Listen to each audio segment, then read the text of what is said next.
શુક્લાંબરધરમ વિષ્ણુ શશિવર્ણમ ચતુર્ભુજમ પ્રસન્નવદનમ ધ્યાયેત સર્વ વિઘ્નોપશાંતયે. જે સફેદ વસ્ત્રો પહેરે છે, જે સર્વવ્યાપી છે, જે ચંદ્ર જેવા તેજસ્વી છે, જેમના 4 હાથ છે, જેનો કરુણાપૂર્ણ અને કૃપાળુ ચહેરો છે. ચાલો આપણે સૌ ભગવાન વિષ્ણુનું ધ્યાન કરીએ, તેમને પ્રણામ કરીએ. ઓમ નમઃ શિવાય. હર હર મહાદેવ. ભક્તિ કથા ચેનલમાં આપ સૌનું સ્વાગત છે. ભગવાનના સુંદર ચિત્રો સહિત પવિત્ર કથાઓ સાંભળવા માટે જરૂર સબસ્ક્રાઇબ કરો ભક્તિ કથા ચેનલ. જો આપ આ ચેનલ ઉપર નવા હો તો ચેનલને સબસ્ક્રાઇબ કરવાનું ભૂલશો નહીં. પોષ મહિના દરમિયાન ધનારક ચાલતા હોવાથી શુભ કાર્યો નિષેધ હોય છે. પોષ મહિનામાં ખાસ કરી અને સૂર્ય પૂજા તેમજ વિષ્ણુ પૂજાનું મહત્વ છે. આ ઉપરાંત પોષ મહિનાની સુદ આઠમથી શાકંભરી નવરાત્રિનો પણ પ્રારંભ થાય છે. શાકંભરી નવરાત્રિ દરમિયાન સુદ 11ની તિથિ એટલે કે પુત્રદા એકાદશી. ચાલો આજે આપણે જાણીએ પુત્રદા એકાદશીની કથા વિશે.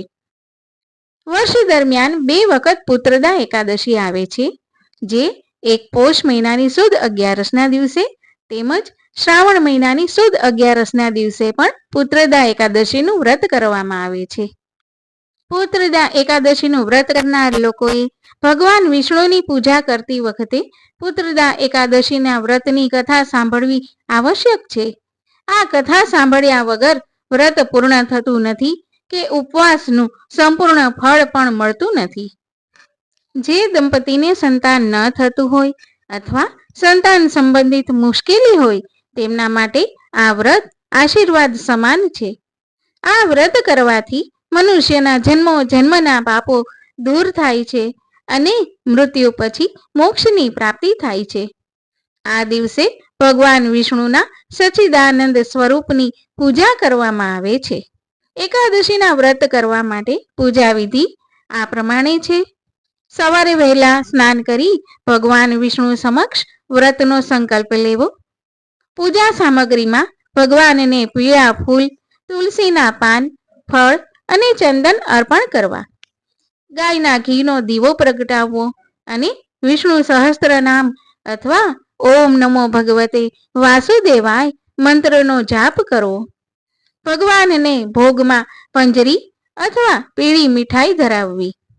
બીજા દિવસે એટલે કે પારસના દિવસે બ્રાહ્મણો અથવા જરૂરિયાતમંદોને અન્ન અને વસ્ત્રનું દાન કરી વ્રતનું પારણું કરવું. પોષ મહિનાની શુક્લ પક્ષની એકાદશી 30મી ડિસેમ્બરના સવારે 7:50 શરૂ થશે અને 31મી ડિસેમ્બરના સવારે 5 વાગ્યે સમાપ્ત થશે. આથી ઉદયન તિથિ પ્રમાણે 30મી ડિસેમ્બરના રોજ પુત્રદા એકાદશીનું વ્રત કરવામાં આવશે તથા તેના પારણા 31મી ડિસેમ્બરના રોજ કરવામાં આવશે. યુધિષ્ઠિર બોલ્યા, હે કૃપાનિધિ, પોષ મહિનાની શુક્લ પક્ષમાં કઈ એકાદશી આવે છે? એનું નામ શું છે? એનો મહિમા મને વિસ્તારથી સંભળાવો. ભગવાન શ્રી કૃષ્ણએ કહ્યું, હે રાજન, પોષ મહિનામાં શુક્લ પક્ષમાં જે એકાદશી આવે છે એનું નામ પુત્રદા એકાદશી છે. આ દિવસે શ્રી હરિનું નામ મંત્રો દ્વારા પૂજન કરવું, ધૂપ દીપ કરી ને ફૂલોનો હાર ચડાવવો. આ બધા પાપોને હરનારી ઉત્તમ એકાદશી ગણાય છે. આ દિવસે ઉપવાસ કરી ને શ્રી હરિનું પૂજન કરવાથી હજારો યજ્ઞ કર્યાનું પુણ્ય મળે છે અને જાણે અજાણ્યે કરેલા પાપો ધોવાઈ જાય છે. સચરાચર જગત સહિત સમગ્ર ત્રિલોકમાં એના કરતાં મોટી બીજી કોઈ તિથિ નથી. બધી જ કામનાઓ અને તિથિઓના દાતા ભગવાન નારાયણ આ તિથિના અધિષ્ઠાતા છે. હવે એનો મહિમા સાંભળો. હે રાજન, પૂર્વકાળની આ વાત છે. ભદ્રાવતીપુરીમાં રાજા સુકેતુમાન રાજ્ય કરતા હતા. તેમની રાણીનું નામ ચંપાવતી હતું. લગ્ન કર્યાને ઘણાય વર્ષો વીતી ગયા પણ રાણીને પુત્ર થયો નહીં. આથી રાજા રાણી હંમેશા ચિંતા અને શોકમાં ડૂબેલા રહેતા હતા. રાજાના પિતૃઓને પણ એમના હાથનું જળ પીતા નહીં. એક દિવસ રાજા ઘોડા પર બેસી ઘોર જંગલમાં ચાલ્યા ગયા. પ્રધાન કે મંત્રીઓને કોઈને ખબર નહોતી કે રાજા ક્યાં ગયા છે. મૃગ અને પક્ષીઓ વાળા એ સુંદર જંગલમાં રાજા આમથી તેમ ભટકવા લાગ્યા. માર્ગમાં ક્યાંક શિયાળનો અવાજ સંભળાતો હતો, તો વળી ક્યાંકથી ઘુવડોની ચીચિયારી પણ સંભળાતી હતી. આ રીતે ફરી ફરીને રાજા વનની શોભા જોઈ રહ્યા હતા. એવામાં બપોર થઈ. રાજાને ભૂખ અને તરસ સતાવવા લાગી. આથી રાજા પાણીની તપાસમાં રખડવા લાગ્યા. રાજાના પુણ્ય પ્રતાપે રાજાને એક સુંદર સરોવર દેખાયું. એની નજીકમાં જ ઘણા મુનિઓના સુંદર આશ્રમો પણ હતા. ભાગ્યશાળી રાજાએ આશાભરી નજરે આશ્રમ તરફ જોયું. એ સમયે લાભ થવાના શુકનો થવા લાગ્યા. રાજાનો જમણો હાથ અને જમણી આંખ ફરકવા લાગ્યા અને આ સંકેતો ઉત્તમ ફળની આગાહી કરી રહ્યા હતા. સરોવરની પાળે કેટલાક ઋષિ મુનિઓ વેદ પાઠ કરી રહ્યા હતા. એમને જોઈ ને રાજાને ઘણો જ આનંદ થયો. રાજા મુનિઓ પાસે આવીને વંદન કરવા લાગ્યા. આ મુનિઓ ઉત્તમ વ્રતનું પાલન કરનારા હતા. અંતે મુનિઓ રાજા પર પ્રસન્ન થયા અને બોલ્યા, હે રાજન, અમે તમારા પર પ્રસન્ન છીએ. હે મુનિ શ્રેષ્ઠ, આપ કોણ છો અને અહીં શા માટે એકત્રિત થયા છો?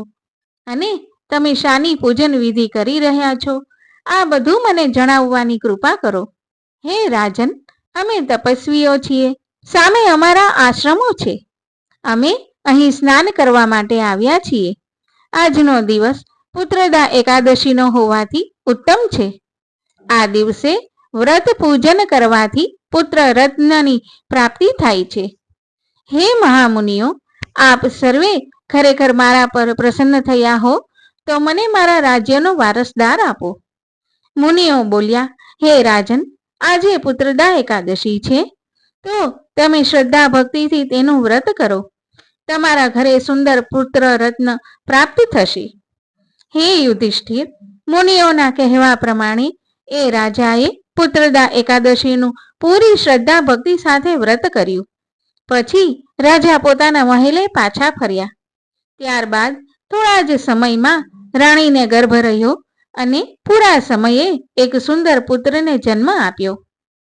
જે મનુષ્ય એકાગ્ર ચિત્તે પુત્રદા એકાદશીનું વ્રત કરે છે, એ આ લોકમાં પુત્ર પ્રાપ્ત કરી ને મૃત્યુ પછી સ્વર્ગ પ્રાપ્ત કરે છે. આ મહાત્મ્યને સાંભળવાથી કે વાંચવાથી અગ્નિહોમ યજ્ઞનું ફળ મળે છે. ઓમ નમો નારાયણ.